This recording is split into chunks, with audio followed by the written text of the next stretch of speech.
Et nous avons le plaisir d'accueillir le docteur Elie Bodbol, qui est également Rav. Et nous allons parler aujourd'hui, à l'approche des fêtes de Kippour, pendant ces Yamim Noraïm, ces jours terribles. Nous allons essayer de voir clair, puisque qu'est-ce qui rapproche ces Yamim Noraïm que cette période du Corona, qu'est-ce qu'elles ont en commun, quelle réflexion éthique on peut avoir aujourd'hui. Merci d'avoir accepté notre invitation, docteur Elie Bodbol. Avec plaisir et Shana Tova. Shana Tova, vous aussi.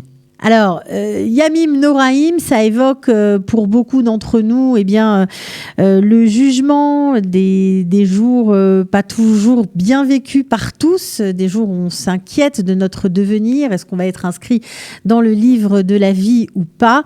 Qu'est-ce qu'on peut tirer comme enseignement de cette période décrite dans le judaïsme et ce que nous vivons avec la pandémie Corona? La première réflexion que cela m'inspire, c'est notre rapport à la vie. À partir de Rosh Hashanah, nous rappelons dès la première phrase qui fait partie de la Hamida, c'est Zochrenu lechaim, melech hafetz b'chaim, kotvenu besefer hachaim, lemanach Elokim chaim. Voilà, dans une même phrase, 4 fois le mot chaim. Le rapport à la vie. Ce rapport à la vie, parce qu'on est en bonne santé, on l'occulte, on l'oublie. On le méprise même. On ne parle de la vie et de la santé que lorsqu'on est malade. Lorsqu'on est en pleine santé, la vie ne nous intéresse pas. Tellement elle fait partie de notre existence. Elle est banale, elle est ordinaire. C'est pas un sujet de préoccupation, on va dire. C'est une évidence. On n'y pense pas. Or là, à Rosh Hashanah, on nous rappelle Zochrenu lechaim. Vous savez, cette pandémie, au moment où on a commencé à perdre certains de nos proches, certaines de nos connaissances, c'est là où on s'est rendu compte qu'en même temps la vie était un bien parce que la vie n'est rien d'autre que ce déploiement du flux du chronos qui est à notre disposition et durant lequel nous pouvons faire ce que l'on désire, ce qu'on a envie, ce que l'on souhaite, mais en même temps, et c'est là, je pense, une qualité juive qu'il convient de conférer à la vie, c'est que la vie n'est pas simplement un bien, c'est aussi une valeur à laquelle nous tenons. Et dans les situations d'euthanasie, précisément, c'est là où la vie ne nous procure plus de plaisir, au contraire, les sources de souffrance, et c'est là où la question de la vie en termes de valeur refait surface. Et je crois que lorsqu'on a assisté à des personnes qui étaient en réanimation, et que les médecins considéraient comme perdus pour la médecine parce qu'ils étaient condamnés pour eux. Les prières qui se sont fait entendre, l'obstination thérapeutique des familles qui a demandé à pérenniser leur branchement aux appareils ont montré qu'au-delà de la vie en tant que bien, il y avait chez les Juifs la valeur de la vie. Cette valeur de la vie qui d'ailleurs, si vous suivez en ce moment les plaidoiries concernant l'affaire de l'hypercachère, était à l'ordre du jour hier dans la bouche de Sarah Siboni, je pense Sarah Siboni, et de son avocat Eli Korcha, et ils rapportaient cette parole que le terroriste déclarait: vous les Juifs, vous tenez à la vie. Pour moi, pour nous, c'est la mort qui compte, puisque après la mort, quand on est terroriste, kamikaze, on rejoint, vous savez, dans leur croyance, le monde des 70 vierges, etc. Donc, la vie, pour nous, c'est une valeur. Nous y tenons, et c'est ça, Zochrenu lechaim. La vie, le shofar lui-même, est-ce qu'il n'est pas réminiscence de ce Zechor Yemot Olam? Souviens-toi de ces temps anciens, de ces temps immémoraux. Or, ces temps immémoraux, qui c'est qui peut s'en souvenir? Personne, puisque précisément, personne n'était là, ni pour témoigner, ni pour constater quoi que ce soit.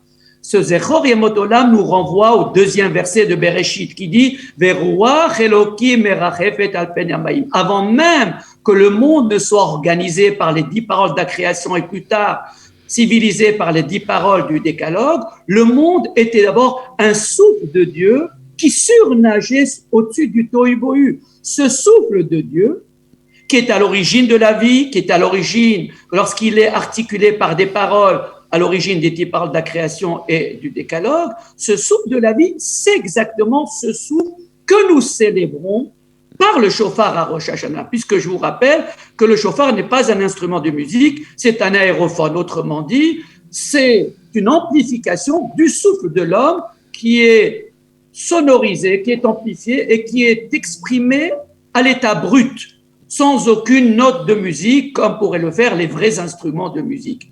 Le shofar, c'est un aérophone qui est là comme réminiscence du souffle originel qui a donné vie à l'homme. Nishmat Chaim, c'est Dieu qui a insufflé à partir de son propre souffle la vie à l'homme. Donc c'est ce souffle d'abord qui nous procure la vie et qui ensuite donne de la valeur à cette vie par justement les 10 paroles de la création et du décalogue. C'est ce que nous célébrons à Rosh Hashanah et durant les Yamim Noraim, puisque Zochreinu Lechaim revient comme un leitmotiv à chacune des Hamidot, des prières que nous faisons. Alors c'est assez saisissant cette année parce que dans le monde entier, pas seulement pour nous les Juifs, mais pendant cette période, on tremble pour notre vie. Alors on tremble parce que c'est les Yamim Noraim évidemment, mais pour le reste du monde, on tremble à cause de la pandémie. Exactement. La pandémie nous a ramené à ce constat que ce qui est méprisé habituellement, ce que même l'Ecclésiaste considère comme Evel Havalim Hakol Havel, ce même Ecclésiaste se rappelle à l'idée de la valeur de la vie lorsqu'il déclare dans le chapitre 9 Tov Kelevachai, mais Ariamet, un chien vivant, autrement dit une chienne de vie, c'est quand même mieux qu'un lion qui est mort. Autrement dit, la vie, c'est un potentiel qui nous donne la possibilité d'établir une relation dans une échelle de valeur avec la vie. Et c'est dans ce sens que la vie nous intéresse. Nietzsche lui-même disait je vis encore pour la nouvelle année, je vis encore, je pense encore, et je voudrais vivre pour penser encore. Autrement dit, la vie, si c'est un bien, duquel d'ailleurs bénéficient les animaux, les végétaux comme les hommes, elle ne devient une valeur que si pour nous, elle est le lieu où on déploie notre existence, où notre existence, elle nous appartient, on peut l'endosser. Même si Victor Hugo a dit « Nul de nous n'a l'honneur d'une vie qui soit à lui », nous essayons, chacun de nous, d'endosser une vie qui soit, par notre manière de la penser et de la vivre, qui soit une vie qui nous appartient, c'est cette vie singulière qui appartient à chacun d'entre nous et à laquelle nous voudrions donner du relief à partir de Rosh Hashanah. La pandémie nous a rappelé à cette réalité lorsque nous avons perdu nos proches, lorsque nous avons vu que du jour au lendemain, un petit virus invisible, même pas au microscope, il faut le microscope électronique pour le voir, ce virus, il a fait perdre des gens que nous apprécions, des rabbinim, tout un chacun qui nous a quittés prématurément. Alors justement, on est aujourd'hui à la veille de Kippour. Avec quelle réflexion éthique, d'après vous, on devrait aborder cette journée sainte ? Pour moi, la réflexion éthique basique, c'est le fait même que le jour de Kippour, la Torah nous demande de jeûner. C'est la seule chose que la Torah nous demande. Dans la Torah, il n'est pas dit qu'il fallait prier. Ce qui est dit, c'est de jeûner. Pourquoi le jeûne ? Est-ce qu'on ne prie pas mieux lorsqu'on a quelque chose dans le ventre, ne serait-ce qu'un petit café? Est-ce qu'on n'est pas mieux réveillé? Pourquoi la Torah nous demande de jeûner? Qu'elle nous demande de faire tchouva? Or, Rabbi Yehuda Hanassi nous dit Itsumo shel yom bechaper. C'est même pas la tchouva. La tchouva, bien sûr qu'elle est requise, mais c'est comme un luxe par rapport à se présenter devant Dieu ce jour-là. Difnei Hashem titharu. Dès lors que vous êtes face à Dieu, que vous êtes dans ce colloque singulier, dans ce vis-à-vis du regard, les yeux dans les yeux, déjà cela en soi est suffisant pour nous purifier. Pourquoi donc le jour de Kippour, la Torah nous demande de jeûner? C'est parce que précisément, le jour de Kippour nous demande à ce que les soucis liés au corps, cuisiner, gagner sa vie, tout ce qui relève des contingences de la vie ordinaire, de la vie sur terre, tout cela doit être mis de côté au bénéfice de la vie spirituelle, de la vie morale, de la vie intellectuelle. Il y a comme des vases communicants entre la gashmiout et la rouhaniout, la vie matérielle et la vie spirituelle. Plus on consacre de temps à la vie matérielle, c'est autant de temps qui est consacré à la vie morale et spirituelle. C'est pourquoi d'ailleurs, quand on a décidé de faire des études universitaires, les rabbinim nous disaient, faites des études qui ne prennent pas la tête, des études où la tête est mise en réserve pour l'étude de la Torah. Bon, aujourd'hui, malheureusement, toutes les études, même les plus basiques, prennent un peu la tête parce qu'il y a une formation continue, parce que les choses sont plus complexes que par le passé. Mais c'est juste pour dire qu'effectivement, la qualité de Kippour, c'est ce colloque singulier qui nous met face à Dieu, face à nous-mêmes. Le retour sur soi. Le Lech Lecha, s'exiler, c'est le sens premier de Lech Lecha, mais le sens second, qui est plus important encore que le sens premier, c'est aller vers soi, se retrouver soi-même. Et lorsque, le jour de Kippour, on ne mange pas, on ne se préoccupe pas du petit déjeuner, ni de ce qui suit, même si ça nous fait mal, puisque Te'anu et Nafshotechem, donc c'est ce qui est requis, mais ce Te'anu et Nafshotechem est là pour bien montrer que le jour où on se présente devant Dieu, la seule préoccupation doit être de valoriser cette vie, de lui conférer cette plus-value morale et spirituelle qui caractérise d'ailleurs la vie humaine. C'est ce qui distingue la vie humaine de la vie animale. Alors justement, et malheureusement, pardon, oui. Oui, justement, je voulais vous poser une question concernant Kippour, puisque il paraîtrait, c'est pas encore clair, mais il serait possible que nous soyons privés de synagogue, en tout cas en Israël, que les gens ne pourront pas prier en minyan, en tout cas dans des lieux fermés. Est-ce que c'est aussi un retour à soi contraint et forcé ? Oui, mais je vous ferai remarquer que la partie la plus importante de la prière, que ce soit le jour de Kippour ou les jours ordinaires ou le Shabbat, c'est la partie qui est dite de manière silencieuse, sur le mot de silencieux. C'est la Hamida. Or, la Hamida, même lorsque nous sommes 100 dans une synagogue, chacun l'a fait pour soi et à voix basse. C'est le moment le plus important. Et nous sommes debout face à Dieu et non pas en genuflexion ou en position mahométane. On est debout comme pour dire que nous sommes prêts à envisager ce regard qui est une confrontation avec nous-mêmes et avec Dieu, dans lequel nous voudrions endosser ce que nous avons fait, parce que ça ne sert à rien de regretter les fautes, il faut les endosser et surtout aller de l'avant, c'est-à-dire exprimer là la détermination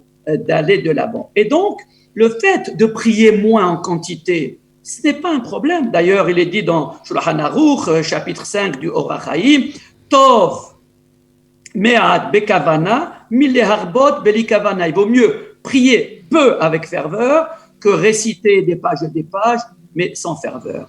Et pourquoi ? Parce que l'essentiel de la prière, comme dit le Talmud, Rachamana libabae, c'est mettre à disposition notre cœur, notre concentration, notre esprit face à notre destin personnel. Et cela se fait précisément avec peu de mots. Rak sefatia naot vekola loishameya. Chana, prier juste en balbutiant, en marmonnant quelques mots, sans faire entendre sa voix. Et d'autre part, tefila le'ani ki ha'atov. Laquelle prière est agréée par Dieu? Bien sûr, c'est la prière de David, c'est la prière de Moshe, Tefila le Moshe, mais aussi Tefila le Ani qui a tort. Lorsque l'homme vient avec humilité devant Dieu et qu'il est prêt à voir avec lucidité ce qu'est la vie, je vous rappelle que les hommes préfèrent le bonheur à la vérité, qu'ils préfèrent la liberté d'une cour de prison à la pensée libre où tout doit être pensé et discuté radicalement.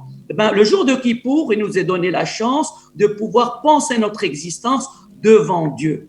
Et alors justement, je vous arrête, Élie, je vous arrête parce que vous nous expliquez que la prière a une autre valeur lorsqu'elle est, on va dire, ressentie, lorsque c'est son âme entre soi et soi, on va dire, qui est complètement impliquée dans cette prière. Le problème, c'est que Kippour, on est quand même habitué à la ferveur. Je vais prendre la dernière prière, la prière de clôture de la Neila, cette ferveur qu'on aime ressentir tous ensemble. On a l'impression, et on sait combien le collectif dans le judaïsme est important.